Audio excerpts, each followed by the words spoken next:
10 signes d'une culture de travail toxique. Est-ce que vous savez que 77% des employés disent avoir déjà souffert de stress qui soit lié à une culture d'entreprise toxique? Alors, c'est peut-être aussi votre cas, vous qui suivez cette vidéo, mais une chose est sûre, c'est que aucun emploi, aucun job, aucun travail ne mérite que l'on puisse sacrifier sa santé mentale ou sa santé physique. Et donc, dans cette vidéo, je vais vous révéler 10 signes d'une culture d'entreprise toxique. Voilà, ce sont des comportements qui peuvent, comme je l'ai dit, avoir des conséquences assez désastreuses sur votre bien-être. Et donc, sans plus tarder, signe d'une culture d'entreprise toxique numéro 1, ça va être une entreprise dans laquelle les collaborateurs travaillent même quand ils sont malades.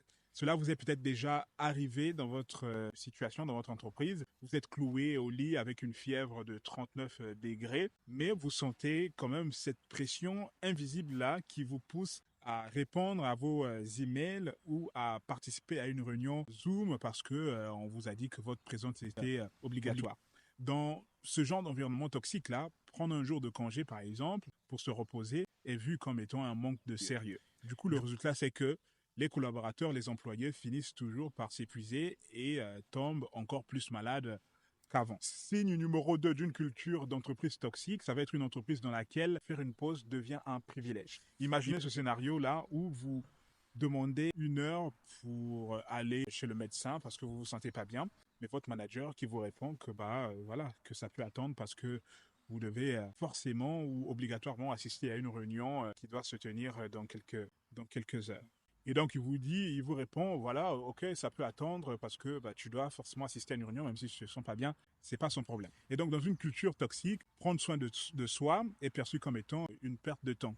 Donc, même une pause café peut devenir suspecte, comme si, voilà, dans cette culture d'entreprise-là, chaque minute que vous passez dans l'entreprise doit être comptabilisée à tout prix. Signe d'une culture d'entreprise toxique numéro 3, ça va être une culture d'entreprise dans laquelle les vacances ou les congés n'existent que sur le papier. Imaginez, vous êtes en vacances, par exemple, sous le soleil, au bord de la mer, voilà, la mer est magnifique, et soudain, vous avez votre téléphone qui sonne, et c'est un appel de votre supérieur hiérarchique qui vous dit je sais que tu es en congé, mais vraiment, c'est urgent que tu puisses gérer tel ou tel dossier parce que il n'y a que toi qui peux le gérer, tu es en gros incontournable, quoi. Et donc, dans ce genre d'entreprise-là, les employés sont toujours en appel et incapables de déconnecter. Donc, tu dois constamment avoir ton téléphone sur toi parce que tu sais jamais quand est-ce que ton supérieur, ton boss peut t'appeler pour débloquer une situation, même si tu es en vacances, même si tu es en congé. Et donc, cela peut créer une certaine fatigue chronique, et voire même un burn-out à long terme. Parce que, comme vous le savez, on est humain, on a besoin de prendre des congés, de prendre des vacances et de déconnecter un peu. Parce que si on est constamment en train de gérer des histoires au boulot, voilà, ça peut avoir des répercussions sur notre santé mentale et causer un burn-out. Signe d'une culture d'entreprise toxique numéro 4, ça va être une entreprise dans laquelle voilà, les harcèlements, les brimades de vos collègues sont ignorés. Vous avez un collègue, par exemple, qui vous coupe constamment la parole en réunion ou qui critique vos idées de manière agressive et vous essayez d'en parler à votre manager, mais il vous répond, ok, ne t'inquiète pas, c'est juste peut-être sa façon d'être, c'est sa façon de fonctionner, de travailler. Et donc, dans une culture d'entreprise toxique, ce genre de mauvais comportements-là sont tolérés, quoi. Ce sont des comportements qui sont tolérés tant que les objectifs sont atteints. Et donc, ça crée un environnement hostile où le stress règne, où les gens sont démotivés, démoralisés. Signe d'une culture d'entreprise toxique numéro 5, ça va être une entreprise dans laquelle les feedbacks sont destructeurs. Voilà. Quand on vous fait un feedback, c'est vraiment pour vous tailler, pour vous détruire, quoi. Par exemple, vous avez travaillé dur sur un projet, mais lors de la présentation de ce projet-là, vous avez votre manager à vous qui vous interroge brusquement pour vous dire honnêtement, ce que vous avez fait sur ce projet, c'est du n'importe quoi. Voilà, comment as-tu pu penser que c'est une bonne idée, ce genre de choses, quoi. Au lieu de vous faire un feedback constructif, ces remarques-là qui vous donnent comme ça de manière un peu abrupte peuvent voilà, saper votre confiance en vous, en vos compétences, et cela peut vous faire douter de vos compétences, même si vous êtes parfaitement compétent. Il arrive que chacun puisse faire des erreurs, mais il y a aussi la manière que l'on peut apporter des commentaires, des critiques sur le travail des autres, quoi. Signe d'une culture d'entreprise toxique numéro 6, ici, on va parler des entreprises dans lesquelles les délais et les deadlines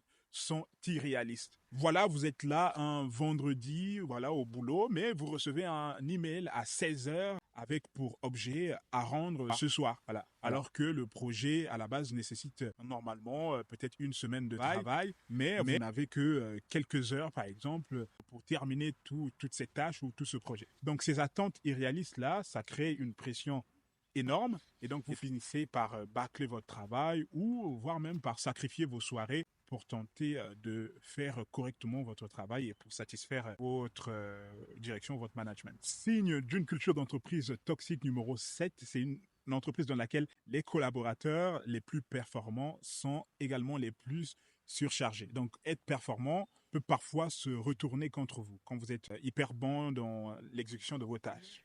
Et donc, par exemple, si vous êtes rapide et efficace dans la réalisation de vos tâches, on vous confie toujours plus de tâches que vos collègues. Par exemple, votre manager va vous dire, OK, on te donne beaucoup plus de dossiers à traiter parce qu'on sait que tu es le seul à pouvoir gérer ça de manière assez rapide, tout ça. Et donc, ce genre de traitement-là peut sembler flatteur au départ, mais c'est également ce qui mène souvent à une surcharge de travail et qui finit par épuiser même les meilleurs talents, quoi. Même les personnes les plus productives au monde finissent toujours dans ce genre d'environnement-là par être épuisées et à connaître un épuisement mental et professionnel. Signe d'une culture d'entreprise toxique numéro 8, ici, ça va être une entreprise dans laquelle le favoritisme règne. Et dans ce genre d'entreprise-là, vous allez remarquer que certains collègues obtiennent systématiquement ou facilement les meilleures opportunités, alors que vous, vos efforts, vous faites des efforts tous les jours et vos efforts passent toujours souvent inaperçus. Par exemple, un collaborateur, un collègue à vous qui est moins expérimenté que vous va obtenir une promotion simplement parce qu'il est beaucoup plus proche d'un certain manager, parce qu'il connaît un manager, tout ça. Et donc, ce genre de comportement-là, ça divise l'équipe, ça crée des tensions, ça démotive même ceux-là qui travaillent le plus dur possible dans l'entreprise ou même les plus compétents, quoi. Même signe d'une culture d'entreprise numéro 9, ici, on va parler de la concurrence, une entreprise dans laquelle il y a une concurrence malsaine. Vous allez entendre dans ce genre d'entreprise des phrases du genre OK, le premier à terminer le projet, telle ou telle tâche, aura une récompense spéciale que les autres n'auront pas forcément. Voilà, à première vue, ce genre de phrase-là peut sembler motivant, mais en réalité, cela peut également pousser les collaborateurs, les collègues à se tirer dans les pattes.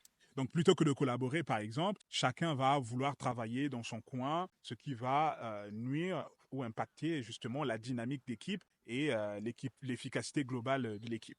Et enfin, signe d'une culture d'entreprise toxique numéro 10, ici on parlera d'une entreprise dans laquelle votre temps personnel est envahi par votre travail. Voilà, imaginez-vous, c'est un dimanche soir, vous êtes avec votre famille, mais vous recevez un message sur votre portable qui vous dit est-ce que tu peux vérifier tel ou tel dossier sur tel ou tel client parce que c'est urgent. Vous êtes le dimanche, hein. Et petit à petit, vous allez voir votre travail qui va commencer à envahir vos soirées, vos week-ends et même vos moments avec vos proches. Et ça déséquilibre complètement votre vie professionnelle et votre vie personnelle. Et voilà donc 10 signes d'une culture d'entreprise toxique. Et donc, n'hésitez pas à me dire en commentaire d'autres signes que vous avez observés sur votre lieu de travail. Et la vérité est que lorsqu'une entreprise pousse trop fort ses collaborateurs, cela emmène toujours à l'échec. Ça, c'est garanti. Donc, une entreprise qui est saine et qui est performante, c'est une entreprise qui sait fixer des limites et qui sait donner la priorité au bien-être de ses employés. Donc le succès durable d'une entreprise commence toujours par des collaborateurs qui sont en bonne santé. Et ça, c'est la clé d'une culture d'entreprise prospère et qui est bienveillante. Et si vous avez trouvé cette vidéo utile, pensez à liker, à partager et à vous abonner pour plus de conseils comme celui-ci.